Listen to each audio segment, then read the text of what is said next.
Ramón Cadena y Juan Castro, ambos juristas, ambos conocidos en diferentes latitudes en la defensa de los derechos. Y estamos con Ramón y Juan porque queremos abordar hoy, 6 de junio, el tema de la criminalización por un lado y por otro lado también la cuestión esta de ayer trascendió, en caso con Ramón hablaremos de ello, ayer trascendió que la Corte Penal Internacional recibió o presentaron a la Corte Penal Internacional la demanda, la queja contra los exgobernantes en Guatemala y también agentes fiscales o funcionarios del Ministerio Público, de cual nos va a hablar Ramón, pero también nos acabamos de enterar, y por eso es que está Juan Castro aquí, que acaban de asesinar a uno de los abogados aquí en Guatemala. No sé si eso es correcto, Juan. Saluda a la audiencia, Juan, contigo empezamos. Puedes desenvolvernos esta noticia y luego te liberamos de la pantalla. Adelante, Juan. Buenos días a todos, mucho gusto. Sí, nos acabamos de entrar por las redes sociales y principalmente por algunos colegas que el día de ayer, aparentemente a las 2 de la tarde, asesinaron al abogado José Domingo. No sabemos realmente qué pasó.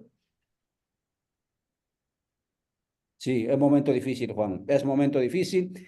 Amigas y amigos que nos están viendo a través de Radio Dignidad de Honduras, los que nos están viendo por Rondas Campesinas del Perú, Minca Comunicaciones Argentina y otros canales de otras partes del continente, Villa La Soberana, este es el contexto en el que vivimos en Guatemala. Es verdad que hay esperanza y la esperanza es lo último que perderemos, pero las situaciones, los contextos, la criminalización, la suerte de las y los defensores de los profetas de la verdad, los profetas de la justicia, no cambian. Y muestra de eso es que Ramón fuera, digamos, exilado, y en este caso los que se quedan, pues, si no están en la cárcel, son asesinados, como es el caso del abogado Domingo. No sé si Juan puede seguir Bueno, presentando quién era no Domingo. sabemos exactamente qué pasó. Lo que sabemos es que fue a haber un caso a una comunidad que queda entre Palín y Amatitlán. Al parecer, él fue a ver este proceso, como solemos hacer los abogados acá, que no trabajamos solo en el escritorio, ¿no? Vamos a las comunidades, nos relacionamos con la gente. Y al parecer entró a un espacio donde de retorno le estaban esperando y fue emboscado. Le pegaron varios balazos. Pues el cuerpo está en el INASIF y está siendo examinado. Seguramente saldrán varias tesis sobre cuáles fueron las razones, las motivaciones. Esperamos que se investigue, ¿verdad? Y que no quede impune este hecho. Nos afecta mucho porque es un compañero de lucha, un compañero de batallas con el que hemos librado muchas defensas de territorios juntos y eh, pues nada, no nos afecta porque esperemos que no sea una ola que se venga también para desestabilizar esta incipiente democracia que se tiene, que no sea una ola que se venga en contra de defensores de derechos humanos. Es decir, están pasando muchas cosas en el país que pudiera hacer que tengan una tendencia, ¿verdad? Una tendencia de querer intimidar nuestro trabajo. Estamos también enfrentando una serie de desalojos, ¿verdad? O sea, hubo desalojo hace 2 semanas en la comunidad de Chinté, en Alta Verapaz. El día de ayer hubo dos desalojos en Alta Verapaz, en el Estorbo hace 2 semanas, y Sí. ayer dos desalojos en Alta Verapaz. Es decir, bueno, yo no estoy muy seguro de que si, si el gobierno está entendiendo que hay muchos sectores que quieren ver un estado desestabilizado y también, obviamente, la institucionalidad que debe garantizar eh, la seguridad de los defensores de derechos humanos. Parece que no ha respondido como debe de ser, no están claros de algunas funciones que tienen. Un desalojo implica crisis humanitaria, un desalojo implica eh, gente, niños, ancianos que van a quedar a la intemperie y el Estado tiene que ser responsable de eso. Pero también el Estado tiene que ser responsable de toda esa conflictividad grande, si no, ¿qué sentido tendría que nosotros estemos metidos en las comunidades tratando de solventar estos asuntos y que hay personas peligrosas que están del otro lado, pues, o sea, peligrosas vinculadas. Si hay sicarios esperando un abogado, es porque hay personas que están metidas, o sea, utilizando el crimen organizado para tratar de intimidar, para tratar de eliminar cualquier intervención que podamos tener, ¿verdad? O sea, pienso yo que yo no quiero pensar que es un plan que hay o que el Estado también está acomodado o que no percibe que hay una persecución política, que también hay, y que ahora estamos dando un salto, ¿no? Porque estábamos viendo órdenes de captura, estábamos viendo procesos penales en contra de defensores de derechos humanos, pero ya el ataque directo ya es un momento un poco más complicado, ¿no? Entonces, ese es el panorama en este momento. Yo no puedo dar detalles sobre qué fue exactamente lo que pasó con el caso de José Domingo. Lo que sí puedo decir es que es una muerte que nos afecta a todos y que nos debe de indignar definitivamente. Por supuesto que sí, Juan Castro, gracias por esos detalles. En primer lugar, tenemos que indicar que este no es un problema de gobierno, este es un problema institucional, es problema de Estado, como muy bien lo menciona Juan. Y dos, s- haya ocurrido donde haya ocurrido un asesinato, eso tiene que ser una cuestión no solo de preocupación del Estado, sino de toda la sociedad que se denomina. Y en consecuencia, entonces, todas las fuerzas vivas y todas las instituciones, lo poco que pueda quedar del Estado que se intentó construir, tenemos y tienen que estar en alerta o, si acaso, en movilización, porque estamos digamos, a centímetros de poder caer otra vez, ¿no? En la confrontación, en la ausencia total de la autoridad. Y claro, el tema de premiar estos delitos con la impunidad, eso es lo que promueve mayor este delito, mayor acciones de similares. Muchísimas gracias, Juan, por esa información lamentable. Un abrazo fuerte desde aquí. Y amigas y amigos, disculpen que hayamos iniciado de esta manera esta transmisión. Y pues gracias, Juan, te liberamos de la pantalla. Nos veremos próximamente para seguir abordando y sí, como siempre, siempre con cuidado. Adelante. Un abrazo, Ramón, qué gusto verte por acá y saludos a todos. Gracias, Juan. Pues muy bien, Ramón, por favor, salude a la audiencia. Te hemos visto muchas veces en los territorios, pero claro, ahora no te podemos ver porque estás fuera, en el ostracismo, como decimos, es decir, en el exilio, no por tu voluntad, porque te obligaron a salir. Cuéntanos cómo ves este contexto de país y luego nos adentramos a esta demanda que se presentó en la Corte Penal Internacional, donde usted lo promovió, lo impulsó, juntamente, según tenemos información con otros dirigentes o defensores de derechos, y que va a ser histórico, digamos, el solo hecho de que haya sido, pues, se haya presentado. Adelante, Ramón. Muchas gracias, muchas gracias. Primero, lamentar esa muerte de José Domingo porque es un asesinato muy lamentable. José Domingo fue un abogado siempre que buscó el bien común y entonces no me imagino cómo unos sicarios pueden cometer este crimen.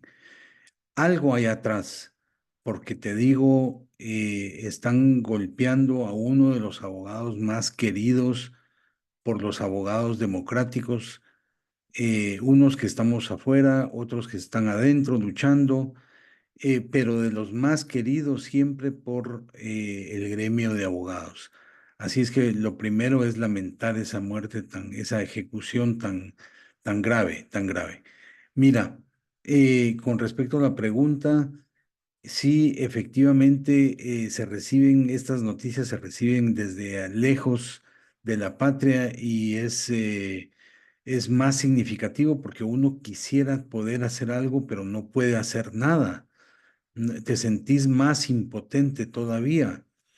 Sin embargo, creo que como tú decías al principio, no hay que perder la esperanza, no hay que perder el buen ánimo de que la situación en Guatemala va a cambiar en algún momento. Y creo, no sé, no me recuerdo cuál era la pregunta, perdona. Muy bien, lo que te preguntaba era, digamos, ya hablaste del contexto, ya nos expresaste tu preocupación y claro, también la posibilidad de no perder las esperanzas. Y Ramón, la cuestión era que, ¿por qué y quiénes presentan esta demanda? Si puedes detallar cuándo empezó, ¿no? ¿Cómo es que ustedes plantean ello? Porque francamente le voy a decir, Ramón, aquí en Guatemala, si bien es cierto, hemos tenido esos procesos de los 106 días de huelgas, etcétera, siempre fue calle, calle, calle. No pensamos en urnas, ¿no? Digo, perdón, Sí. en tribunales, en cortes, ¿no? Aunque en algún momento se pensó, pero fueron cortes internas, es decir, tribunal, etcétera, constitucional y todo lo demás. Pero que ustedes hayan ido directamente a Corte Penal Internacional, tiene que haber motivaciones, tiene que haber, digamos, una lógica jurídica. Cuéntanos de ello, por favor. Sí, gracias. Sí, efectivamente, mira, es que realmente yo creo que yo no sé si esto va a resolver el problema. Esperemos que la fiscal sea detenida cuanto antes, así como también Yamatei y Morales. Ellos cometieron el crimen de persecución y si ustedes analizan la persecución a través de la historia, siempre fue condenada por los derechos humanos. Siempre hubo una condena, pero nunca había sido tipificada como delito. Incluso nuestra legislación no contempla la persecución como un delito. Pero la Constitución sí dice en el artículo 5 que nadie debe de ser molestado por sus opiniones. Entonces, en 1998, ¿te imaginas que esto fue hasta final, cuando ya íbamos a empezar el siglo XXI, se tipifica el delito de persecución como un crimen de lesa humanidad, o sea, un crimen internacional contra la humanidad? Lamentablemente yo decía que ya vivimos el genocidio, ya nos tocó experimentar el genocidio en la época de la guerra y ahora en la época de la posguerra, del postconflicto, tuvimos que experimentar la persecución como un crimen de lesa humanidad. Eh, es muy lamentable porque, y ahora peor, hoy en la mañana esta noticia de que asesinan a José Domingo, pues lo que decía Juan Castro es muy importante. Ojalá que esto no vaya a crecer como una ola en contra de abogados que dicho sea de paso, ya fueron criminalizados, ya fueron perseguidos. Nosotros, una de las denuncias entonces, cuando yo vine aquí a España, que aquí estoy, eh, ya traía esa inquietud, porque lo habíamos discutido desde Guatemala. Y me alegra que Codeca, Mauro Bay, Codeca, sea uno de los grupos que están firmando esta declaración, porque eso también hay que llamar la atención. No es una denuncia solo de intelectuales. Yo aquí tomé contacto con intelectuales de Europa y hablé con un abogado colombiano constitucionalista, profesionales, digamos. Pero, pero esta denuncia también tiene la firma de comunidades. Y eso me parece que es muy significativo, Ollantay. Es muy significativo porque no es solo el profesional, el intelectual que está pidiendo la captura de estos funcionarios luchando en contra de la impunidad, sino que también están involucrados Codeca, el Comité de Desarrollo Campesino, que también firma esta declaración. Luego está también por medio de Feliciano Velázquez, firma en representación de otras 3 organizaciones de San Marcos. Entonces, esto yo lo resaltaría. Aquí estamos unidos los profesionales con los campesinos, el campesinado, que también ha presentado esta denuncia y eso me parece muy significativo.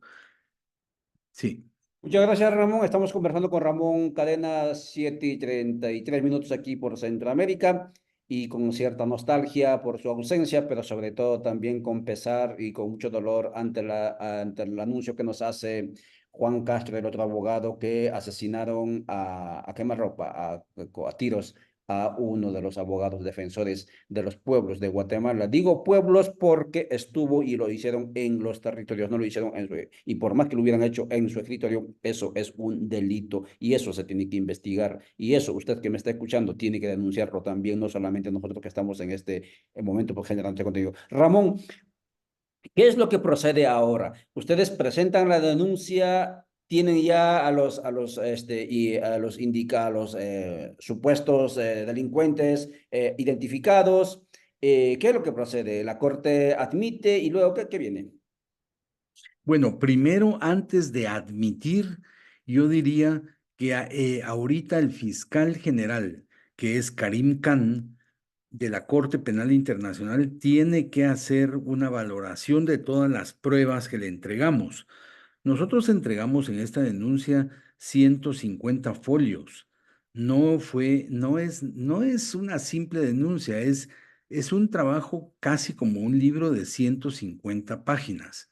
Entonces se le entregaron pruebas, se le entregaron más de 15 documentos, tiene más de 80 citas, eh, y nos basamos para ello en un contexto que ni siquiera lo describimos nosotros, lo describe la Comisión Interamericana, porque hay que recordar que a Guatemala, la Comisión Interamericana primero, la Comisión Interamericana puso al Estado de Guatemala en el renglón 4. Entonces, eso quiere decir que Guatemala se considera un país que viola los derechos humanos permanentemente. Entonces, nosotros nos basamos en ese contexto, en el contexto que describe la Comisión en los informes del 2021, 2022, 2023. En los informes también, tiene un informe muy importante del 2013 sobre justicia, que es para Latinoamérica, para todo el continente latinoamericano, pero en realidad le aplica perfectamente a Guatemala. Y entonces, porque ahí en ese informe dice que se busca afectar a la justicia para también obligar a la población a no recurrir a la justicia. Como tú sabes y me preguntabas al inicio, nosotros los abogados siempre estamos pensando porque así es, cuando yo estudié en los 80s, se consideraba que el derecho era un mecanismo para defender a una clase, ¿sí? O sea, que se hacían las leyes de acuerdo a la clase a la que pertenecía el legislador. Sin embargo, con posterioridad, el criterio que prevalece es que el derecho es un mecanismo para resolver conflictos pacíficamente. Entonces, debería de ser una forma para resolver conflictos. Entonces, nosotros nos hemos presentado a la Corte con la idea de que la Corte resuelva un conflicto que está afectando seriamente a Guatemala, al país, y es el tema de la impunidad. Porque desde que CICIG, la Comisión Internacional contra la Impunidad, fue expulsada prácticamente el comisionado Iván Velázquez, cuando fue expulsado, se estaba luchando, la sociedad guatemalteca estaba luchando en contra de un sistema de impunidad. Y se expulsa a la CICIG, se termina la CICIG, y entonces paulatinamente el Estado de Guatemala empezó a establecer un sistema de impunidad y empezó a establecer jurídicamente un sistema de impunidad que es un fraude de ley, es un fraude a la justicia, es un crimen. Pero, ¿cómo fue que hizo esto? Ese es el problema, porque lo hizo persiguiendo sistemática y generalizadamente a las personas. Es decir, que tuvimos que comprobar que había una persecución a jueces, a fiscales, a abogados, a periodistas, a dirigentes comunitarios, a estudiantes universitarios. Entonces, ha habido una persecución en el país de tal forma que afecta gravemente a la sociedad guatemalteca y disminuye los derechos. Entonces yo decía que la persecución siempre fue condenada por todos los mecanismos de Naciones Unidas, toda la legislación que ustedes puedan estudiar, la Declaración Universal de los Derechos Humanos va en contra de la persecución, pero la persecución no era un crimen en ninguna legislación hasta 1998, en que se consideró como un crimen y se aprueba la Corte y se aprueba que es un crimen, y la persecución no solo es un crimen común, es un crimen contra la humanidad, es decir, que afecta a toda la humanidad. Todos los crímenes afectan a la humanidad. Por ejemplo, el día de hoy, este asesinato del que nos hablan es tremendo, es tremendo. Afecta a principalmente a toda la sociedad guatemalteca, al gremio de abogados, pero afecta gravemente. Todos los crímenes, entonces, para mí, en mi opinión, todos los crímenes son gravísimos. Sin embargo, hay crímenes que en la doctrina jurídica, en el derecho internacional, se consideran como más graves. Y la persecución es una de ellas, porque la persecución está considerada ahora el Estatuto de la Corte como un crimen de carácter internacional. Entonces, tenés el Estatuto de la Corte que se aprueba en el 98. Se logró poner de acuerdo a la comunidad internacional en cuanto al crimen internacional de genocidio que ya lo vivimos en Guatemala durante la guerra, el genocidio. Pero luego se logró poner también de acuerdo en relación a los crímenes de guerra que son las violaciones al derecho internacional humanitario. Pero en tercer lugar, logró acuerdo con respecto a los crímenes contra la humanidad o de lesa humanidad, porque hay un listado de conductas de la gente, de conductas de los gobernantes, de conductas de las empresas privadas, de una serie de conductas que se consideran crímenes y que se consideran crímenes internacionales. Y una de ellas es la conducta de la persecución. Entonces, ese es el origen de todo esto, este es el origen de la denuncia que presentamos y como digo, varios intelectuales europeos me hablaron que ellos también querían apoyar esta solicitud para luchar en contra de la impunidad que hay en Guatemala y entonces ellos están incorporados a las denuncias, así como también Mauro Bay de Codeca y Feliciano Velázquez de Frena en San Marcos, que se han presentado también, no sé si ustedes han visto ese comunicado que saca Codeca, que es muy bueno, que pide a Karim Khan que juzgue que se termine con la impunidad en Guatemala. Entonces, me parece que eso es muy importante resaltarlo. Estamos ante una denuncia de intelectuales, de profesionales, etcétera, pero de la mano del campesinado guatemalteco que también pide que cese la impunidad en Guatemala. Gracias. Así es, Ramón Cadena conversó con nosotros, por supuesto que aparte de todo lo que él dice y de toda la magistral explicación que nos dio de cómo es que la persecución entra como parte de ese conjunto de delitos de lesa humanidad en la Corte Penal Internacional, también nos describe que esto es un trabajo, digamos, sustancioso, más de 100 páginas, trabajar eso cuesta por un lado y por otro lado, que no solo es un trabajo, digamos, de académicos, sino también allí hay campesinos, allí está Codeca y hay otros dirigentes de San Marcos. Impresionante. Y claro, yo como observador también me impresiona siempre esta actitud de reinventarse, muy a pesar de que al parecer en el camino aparezcan solamente derrotas, pero esta esperanza y esta esperanza que mueve a la reinvención es fascinante en estas tierras y eso es lo que no tiene que acabarse. Gracias Ramón por tu compromiso y gracias por acercarnos también a lo que hace la Corte Penal Internacional, instancia que, ojo, tiene órdenes de captura contra Putin, tiene órdenes de captura contra el primer ministro de Israel en este momento por genocidio, ¿no? Recuerden Sí, que el presidente, el expresidente, el exdictador de Serbia, ¿no?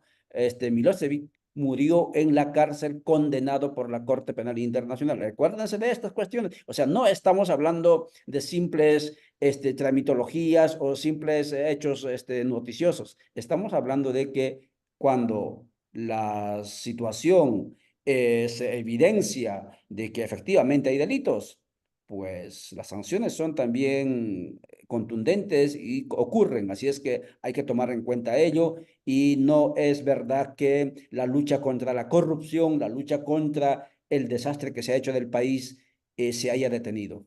Está en las calles, también está en las Sí, cortes. sí, sí, sí, exacto. Eso es lo que yo iba a decir y quería hacer énfasis. La lucha está en las calles, pero también está en las cortes, efectivamente. Entonces, es muy importante para todos los que nos escuchan y las que nos escuchan, es muy importante que rescatemos la participación en la calle. Hay que salir a manifestar, pero también hay otras luchas y esas también hay que llevarlas a cabo y estamos llevando a cabo ambas luchas a la vez. La lucha jurídica, los abogados creemos en el Estado de Derecho y creemos en la justicia y por lo tanto vamos y otra vez ¿no? presentamos denuncias ante la Corte Penal Internacional. Pero la calle también es muy importante, no perderla de vista. Eso era lo que yo iba a decir cabalmente, que tú lo dijiste antes mejor. Es que no se nos debe olvidar. Tenemos la calle y tenemos también el espacio de lucha de los tribunales. Y eso es lo que tenemos que hacer valer. Muchas gracias, Ramón. Anoche ya Mauro Valle anunció que van a ir a las calles también los corecas, ¿no? Y esto de en la corte y toda la gente que está disgustado y que estamos indignados. Ojo, no es asunto de gobierno, es asunto de Estado, es asunto de sistema. Y los que estamos indignados con ello, pues habrá que expresarnos. Pues después de todo, es nuestro. Así. Muchísimas gracias, Ramón. Hasta la próxima y gracias por estar siempre atento con nosotros. Seguramente te vamos a seguir buscando porque aprendemos mucho de derecho, aprendemos mucho de la gallardía de defender derechos contigo. Muchas gracias, Ramón. Hasta la próxima. Muchas gracias a ti y muchas gracias a la radio también. Gracias. Chao, chao.